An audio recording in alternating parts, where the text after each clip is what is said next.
containing a total of 4n plus 2 delocalized pi electrons. It should contain 4n plus 2 delocalized pi electrons. So if I substitute n is equal to 0, will I get that value?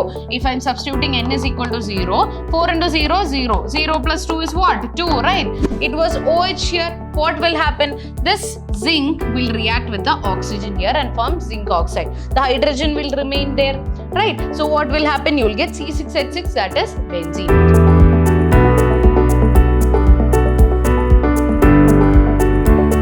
Hello everyone, this is Ambli Unnikrishan from the Department of Chemistry, Vidhyaashram Pre-University College, the Temple of Excellence, Mysore. So in the last session, we discussed about aromatic hydrocarbons, right, and the nomenclature and the isomerism, and we discussed the structure of benzene, right, how it was developed, right, and we studied Kekulé structure as well as the resonance structures of benzene. Yes, resonance structure of benzene as well as the orbital structure of benzene. So we studied about the introduction about what is the exact structure of benzene, right. So in today's session, we are going to study an important concept, that is aromaticity or aromatic character, which is governed based on a rule which is called as Haeckel's rule. Even this we are going to study. Then conditions for aromaticity. What are the conditions for this aromaticity? Then we'll study methods of preparation of benzene. So there are only few methods that we have to study here, as well as the physical properties of benzene we'll cover in this session. In the next session, we'll deal with the chemical properties of benzene. Right. So let's begin with aromaticity or aromatic character. So we already know that what are we studying right now? It is about aromatic hydrocarbons, right? So how can you predict, or what are the conditions based on which you can say whether a compound is aromatic or not? Okay, so let's say benzene undergoes substitution reactions in spite of the high degree of unsaturation. This behavior is called as aromaticity or aromatic character. So even if it is having high level of unsaturation, still it prefers substitution reactions. So this is called as aromaticity or aromatic character. And of aromatic character of benzene can be explained on the basis of the compounds that follow the following features. Okay, so if a compound is having these features that we are going to discuss now, then we can say that this compound is aromatic. So let's see the resonance structure, the orbital structure, and the presence of 4n plus 2 pi electrons in the ring, where n is an integer, and this is called as the Haeckel's rule. So this is important. So let's understand in detail about this. Okay, so first let us understand what is Haeckel's rule, and then we'll move on to the conditions of aromaticity.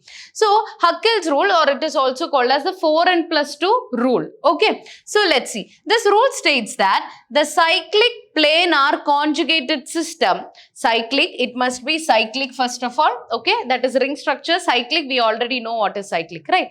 And it must be planar, that means all the bonds are in the same plane. And then conjugated system. Conjugated system means the double bonds which are present, like in the case of benzene, it must be alternatively present. That means if we are taking the example of benzene, we know that the double bonds are present alternatively. Right, one double bond, then single bond, double bond, single bond, double bond, single bond. It's in that way, right? So that is called as conjugated system, containing a total of 4n plus 2 delocalized pi electrons. It should contain 4n plus 2 delocalized pi electrons, possess a high degree of unsaturation, and behave as an aromatic compound. And this N stands for 0, 1, 2, 3. All these values. It can't have any fractions or anything. Right. For example, let's take benzene. Benzene has 6 pi electrons due to 3 double bonds. Hence, benzene is aromatic compound. So, let's take the example of benzene, and how can you determine if this compound is aromatic based on Haeckel's rule. Let's see. So, in benzene, first what you have to see is how many double bonds are present, or how many pi electrons are present, we are going to see. Okay. So, you can see here 1, 2, 3. 3 pi bonds are present. If there are 3 pi bonds, that means how many pi electrons are present? Yes, 6 pi electrons are present, right? So, one bond is made up of 2 electrons, right? So, the number of bonds into 2 will give you the number of electrons. So, how many pi electrons are present in this system? There are 6 pi electrons, right? So what does the Huckel rule say? 4n plus 2 must be equal to 6 pi electrons. So how many electrons are there? That is what we are going to write here. So 4n plus 2 must give you 6. So now what we have to see, this n is here, right? This n. By substituting any values out of this, n is equal to 0, 1, 2, 3, etc.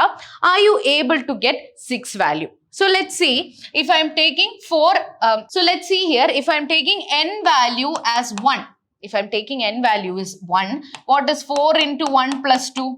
4 into 1 is 4, plus 2 is 6, right? So that means that it is following Huckel's rule. So if it is following Huckel's rule and if it is cyclic, planar and conjugated system, we can say the compound is aromatic. Same way, let's take the example of naphthalene. Naphthalene is 2 benzene combined together, right?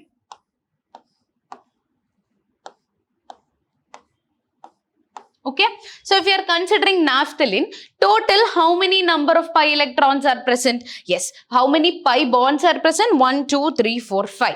Okay, and how many pi electrons are present? 5 into 2, 10, right? So that means 4n plus 2 must be equal to 10. 10 pi electrons. Total of 10 pi electrons must be there.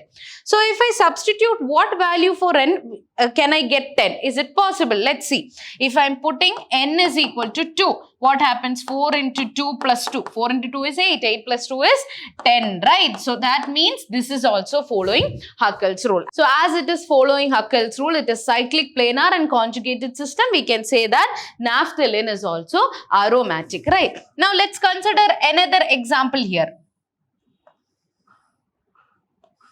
Okay, so as you can see here, how many pi electrons are present here?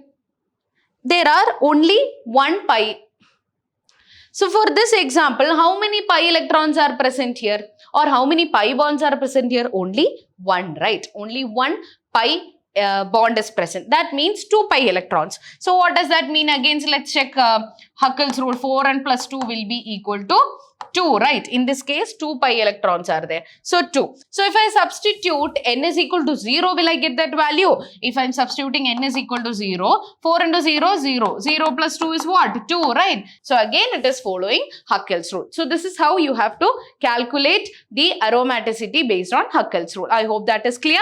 Now let us understand the conditions for aromaticity. The first thing is the molecule must be cyclic. Only the cyclic molecules will undergo aromaticity. Right, the molecules must be planar. We have already discussed this.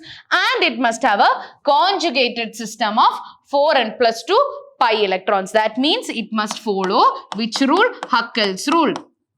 That is what we have just discussed now. It should follow Huckel's rule. That means 4n plus 2 pi electrons it must be containing. I hope this is clear. Right. So this is about aromaticity. Now moving on to the methods of preparation of benzene.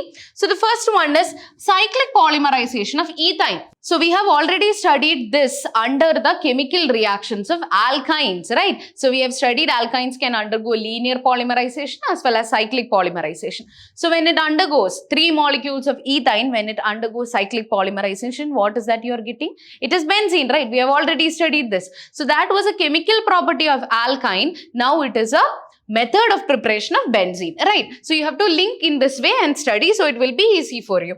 So cyclic polymerization of ethyne. When ethyne is passed over heated iron tube at 873 Kelvin, benzene is formed. So C2H2, right? So you have one ethyne here, second ethyne here, third molecule of ethyne here. So these 3 molecules of ethyne will undergo what polymerization? Cyclic polymerization when we are passing it over heated iron tube. So what is that you are going to get? C6H6. What is C6H6? We'll get benzene. Okay. So that is the first method of preparation. Second one is decarboxylation of aromatic acids. So we have already studied this part. What does decarboxylation means? D means, again, we have already discussed this. D means it's a removal of something. So decarboxylation means removal of CO2 is happening here from aromatic acids. Okay. So when sodium benzoate is heated with soda lime, decarboxylation takes place to form benzene. So we are taking sodium salt of the carboxylic acid, aromatic carboxylic acid. So as you can see here, we are starting off with sodium salt of benzoic acid. So this is your benzoic acid, COOH. Okay, now this hydrogen is being replaced by sodium. So you get sodium salt of benzoic acid. So what is that you can see here? The sodium salt of the benzoic acid we have taken here. Now what happens? We are reacting it with soda lime. That means sodium hydroxide and calcium oxide. It's a mixture of sodium hydroxide and calcium oxide. We have already discussed this. Now if we heat it, we'll get benzene. Okay, benzene is obtained. So we have studied it as decarboxylation, means we are going to remove carbon dioxide, right? So what happens here? The carbon dioxide, CO2, will be removed. Okay, and then you have one Na here, one more atom of sodium. That will combine, you'll get Na2. And you have one oxygen also here. So two Na, that is Na2, and COO and one more O, it will be together Na2CO3, right? You will get Na2CO3. So this is how this reaction takes place, that is decarboxylation of sodium salt of aromatic acids, right? So the next method is reduction of phenol. Phenol is reduced to benzene by passing its vapors over heated zinc dust. Okay, so you already know what is phenol. On benzene you have OH group, which is an alcohol group, right? So it's called as phenol. When it reacts with zinc dust, what happens? You will get benzene and zinc oxide. Okay, so what is happening here? It was OH here. What will happen? This zinc will react with the oxygen here and form zinc oxide. The hydrogen will remain there, right? So what will happen? You will get C6H6, that is benzene. So I hope that is clear. We are reducing the phenol. That means we are adding hydrogen here. So I hope that is clear. Now moving on to the physical properties of benzene. So benzene is a colorless and volatile liquid. Its boiling point is 80 degrees Celsius and freezing point is 5.5 degrees Celsius. It has characteristic odor. It has a special smell. It has a characteristic smell by which we can determine it as benzene. Okay. Now it is a colorless and volatile liquid. It is highly inflammable and burns with sooty flame. Okay. Now it is lighter than water and its specific gravity at 20 degrees Celsius is 0.8788. Okay. Now it is immiscible with water. It is not miscible with water, but miscible with organic solvents such as alcohol and ether. So it's quite similar with alkanes, alkenes and alkynes, which are not generally soluble in water, but they are soluble in organic solvents, right? Benzene itself is a good solvent. Fat, resins, rubbers, etc. dissolve in it. And benzene also, when we were studying about alkanes, alkenes and alkynes, I hope you remember in that we have mentioned benzene as well. So it itself is a good solvent, right? Now it is a non-polar compound and its dipole moment is 0. Benzene is a non-polar compound and it is extremely poisonous substance. Inhalation of vapors or absorption through skin has a toxic effect. So benzene is actually carcinogenic, which we will be discussing in the last part of this chapter in the next upcoming sessions. So it is actually carcinogenic. It has toxic effects. It causes cancer. Okay. So these are all the physical properties of benzenes. In the next session, we'll be discussing about the chemical properties of benzene, by which we'll come to an end to this chapter. So I hope the topics we have discussed in this session is clear for you. So that's all for today. Thank you.